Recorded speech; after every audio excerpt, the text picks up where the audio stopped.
parte dos judeus aqui da Amazônia, do norte, eram marroquinos. Eu acho que 99% ou mais eram do Marrocos. Dificilmente você encontra em Manaus, em Belém, um esquenazi. Se retrair. É meu modo de pensar, eu não sei. Porque eles foram para o Tapajós. O Tapajós era um lugar praticamente morto. O que levantou o Tapajós foi o Itaituba no ciclo do ouro. O Itaituba tem muito judeu também. É que eles estavam cada vez mais longe. Todo sábado ele frequenta a sinagoga lá e agora eles aprenderam o idioma hebraico. Se um dia eles voltarem para cá, eu pretendo conversar com eles e aprender um pouco para poder ter mais participação na sinagoga. As palavras que eles usam geralmente assim, como a gente consegue a manter essa tradição do judeu, uma vez que ficou mais ou menos extinta, né? E renasceu, íamos dizer, que não abalou, não abalou, assim, vamos dizer, a vivência do descendente de judeu. Sempre ficaram como eram, procuraram se esquivar, ou se esconder, vamos dizer, da religião. Todos assumem, né? Porque dizer, não sou eu. Mas não, todo mundo que é descendente judeu assume. Não, a vida do judeu é a mesma. A tradição vem de longe e está até hoje. Não mudou nada. Faz parte da comunidade. Tem gente que não sabe hebraico, mas reza em hebraico. Reza em hebraico. Porque ele aprendeu a ler hebraico. Se a gente ensina o Aleph Bet, ensina as orações, mas ele não sabe por que ele está lendo, ele não sabe o que significa aquilo. Dificilmente um judeu, na época, não sei agora, deixava outro morrer sozinho. Se soubesse que tem lá, no tal canto, que desce para ir, o outro judeu ia lá. Se soubesse que a pessoa estava mal, ia buscar qualquer coisa. E também muitos, na maior parte, quando chegavam um judeu de outra parte desconhecida, com dificuldade, alguma coisa, eles davam assistência. Havia essa solidariedade, não sei se ainda tem agora. Fundou, depois de um certo tempo destabelecido, ele viu 2 judeus morrendo sem assistência médica, sem assistência religiosa, sem assistência, sem ter o que comer. Então ele fundou a Rebraga Emilut Hassadim.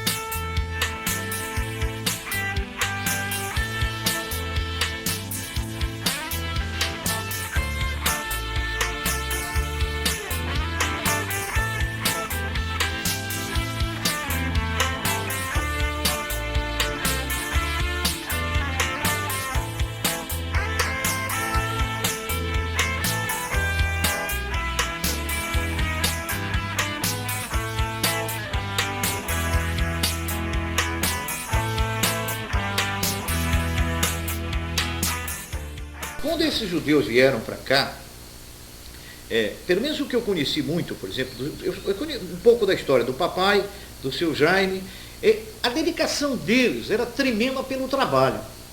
E o trabalho no interior era um trabalho diuturno, praticamente. Não tinha férias, não tinha nada. Esses homens viviam dedicados ao trabalho.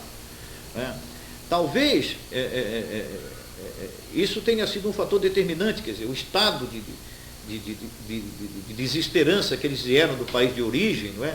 De absoluta necessidade de reconstituírem aqui as suas vidas, ou constituírem aqui a sua vida, fez com que eles se voltassem muito mais para o trabalho. Talvez tenha havido realmente, no caso do meu pai, por exemplo, o grau cultural dele era pequeno, não é? Ele gostava de ler muito, talvez isso tenha facilitado a vida dele, mas o grau cultural dele era muito pequeno, e isso tenha dificultado esse entendimento dessa outra necessidade da educação, essa coisa toda, além do que eram poucos judeus. Mesmo naquela época, o número de judeus presentes numa comunidade, por exemplo, eram poucos.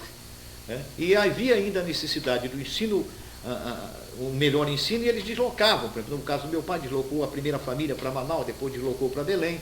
Os filhos do seu Jaime Berisha foram educados, por exemplo, em Belém. Mas o pai sempre ficando. Então sempre havia essa dissociação, né? O pai ficava trabalhando aqui, a família ficava lá, então nunca havia essa coisa de rezar em família, sempre houve essa. Bogas todos os sábados, as Páscoas, agora estamos próximo dia 19, a primeira noite de Pêssah, né? Se faz aquele jantar bonito, como sempre, os marroquinos faziam, né? Aí quando for na 19 à noite, dia 20 é na sinagoga, depois da sinagoga cada um se dirige para sua casa, à noite vai para a sinagoga só para arbitros, depois volta para as casas a segunda noite. Aí sábado e domingo já começa uma vida natural. É na realidade, por exemplo, onde o nosso elo é mais fraco, porque olha como nós estamos distribuídos. Eu tenho um irmão em obra, que é o Fortunato Chocron. O outro está aqui, que sou eu, Carlos Chocron. O outro irmão está no Rio, que é o Jacques Chocron. O outro irmão está em São Paulo, que é o Max Chocron.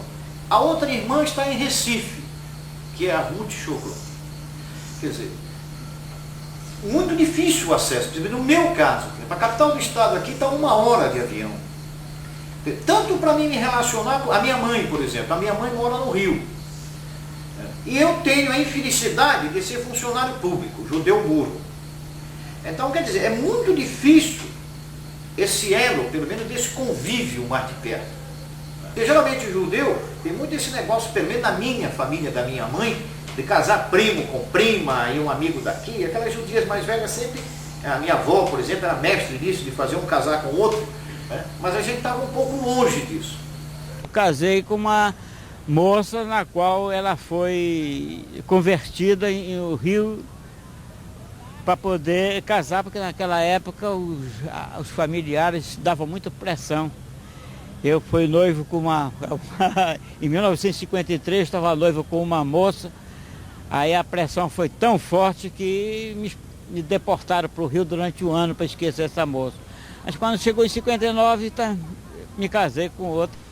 Aqui casou com uma não judia, porque era muito difícil encontrar nesta região família judaica. Porque a gente pensa, uma cidade é pequena, então fica fácil, por exemplo, as pessoas conseguirem ligar os fatos por causa da descendência, né? Ah, é neto do Zé Serruia, então consegue levar em frente, mas e alguns pela característica. Existe sim aquelas coisas que é mais folclórica, de dizer que são pessoas trancadas com dinheiro, porque o judeu é muito mais trancado, mais econômico. Ele tem esse lado que eu acho que também é um pouco da pessoa e um pouco da educação, né?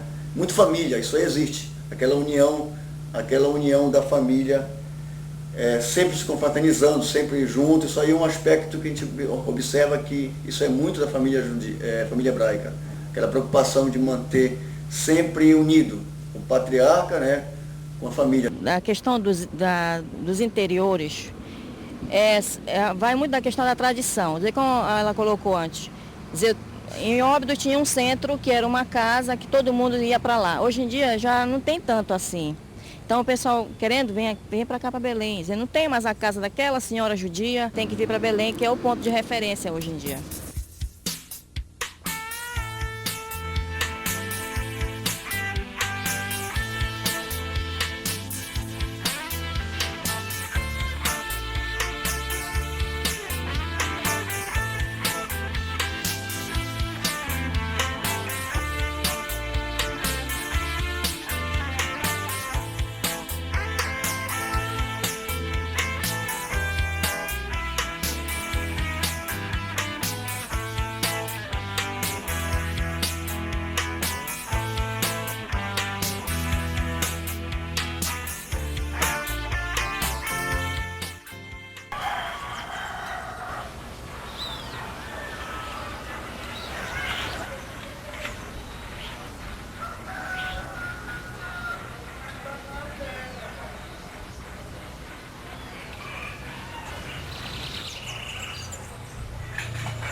Na Amazônia, e mais propriamente em Belém do Pará, em 1810, em torno disso. E se dirigiram para os interiores, aliás, vários interiores, como Alenquer, Óbidos, Moaná, uma série de locais. Quando os filhos iam crescendo, eles iam precisando vir para a cidade principal para eles cursarem escolas mais adiantadas e começaram a se integrar na sociedade. Em minha opinião, muito bem. Há um relacionamento muito bom, perfeito, entre todos os paraenses em várias religiões. Que primeiro em Belém não havia ortodoxo, só o liberal em Manaus, não tanto liberal, né? O liberal é aquele que fuma o sábado, que come tudo, né? Eles aceitavam um pouco, até tinha conversão, se convertia.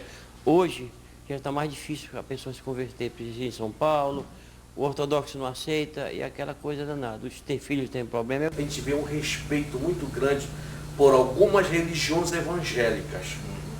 Algumas religiões evangélicas, como a Assembleia de Deus, eu posso citar, eles têm um respeito muito grande pelos judeus. Eles acham que os judeus já estão com o seu lugar garantido, basta só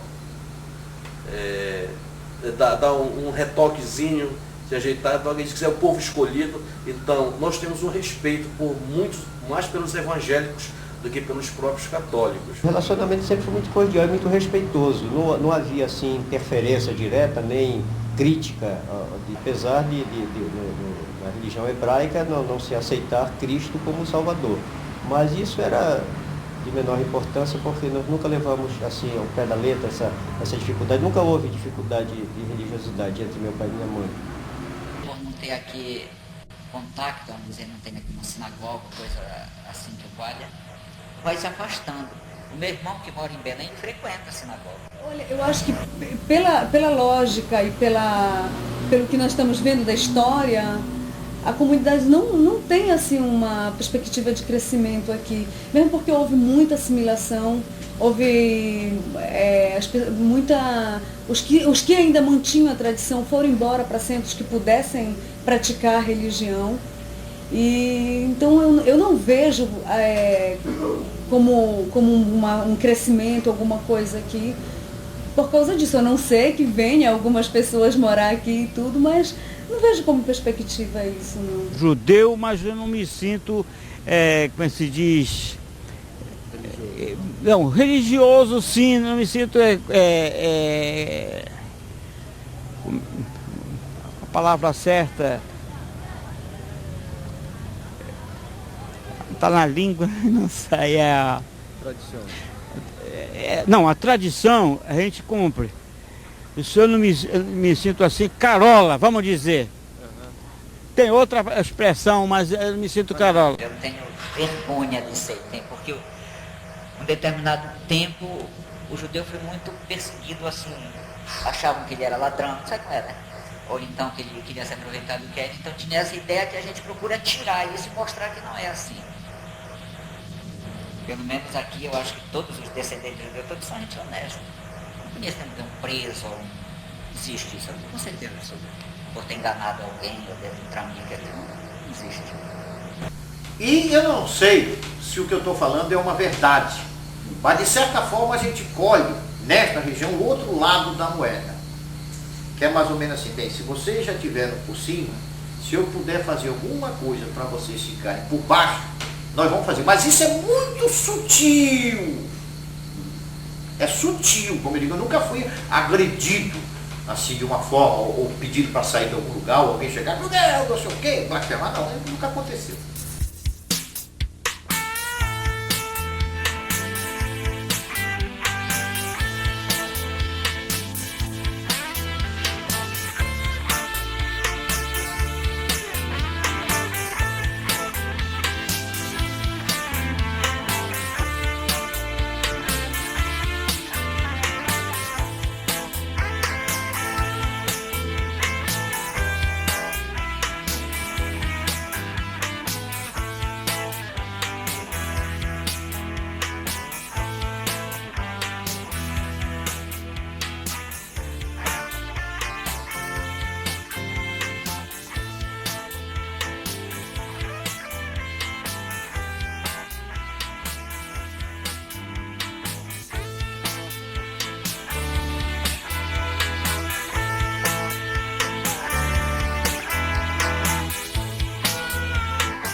Vinham de lá para fazer fortuna no Brasil, que era o paraíso, né? E chegava aqui, encontrava malária, febre amarela e outras coisas. Atrasada, mas havia muita cultura aqui. Havia teatro e as pessoas eram cultas por natureza. Aqui tinha músicos natos, poetas natos, escritores natos. Quando acabou toda essa parte, os judeus que não se sentiam bem no local onde eles estavam, eles foram para Israel.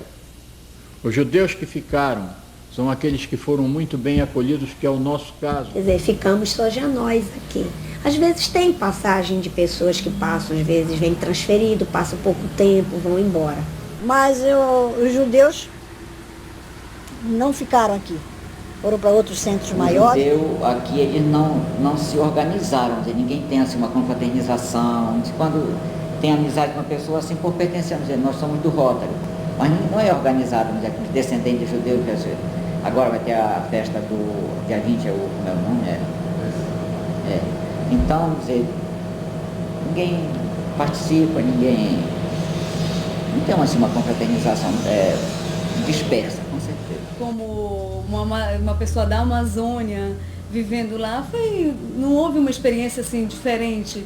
O que houve é que os israelenses conhecem muito o Rio de Janeiro, conhecem a Bahia, que é os locais que eles mais visitam. Então, quando eu falava que era da Amazônia, eles se surpreendiam como que eu fui para Israel sendo da Amazônia. E muitas vezes chegavam a me perguntar se eu via índios, se tinha crocodilo na rua. Muitas vezes eu levava isso até pelo lado da brincadeira, porque eu sei que as pessoas não têm muita noção do que é a Amazônia. Eu penso que a Amazônia ainda é só isso, a Amazônia já está bem desenvolvida. Então, a experiência que eu tive nesse lado foi até de explicar bem para eles que a Amazônia tem um certo progresso, não é ainda bem desenvolvida, mas nós temos as coisas básicas que tem em todos os lugares, né? Então, até às vezes brincava com eles, olha, eu sou índia, e brincava, mas só para eles terem uma noção de que os índios não estão cruzando a rua, nem tem crocodilo no meio, como eles pensam.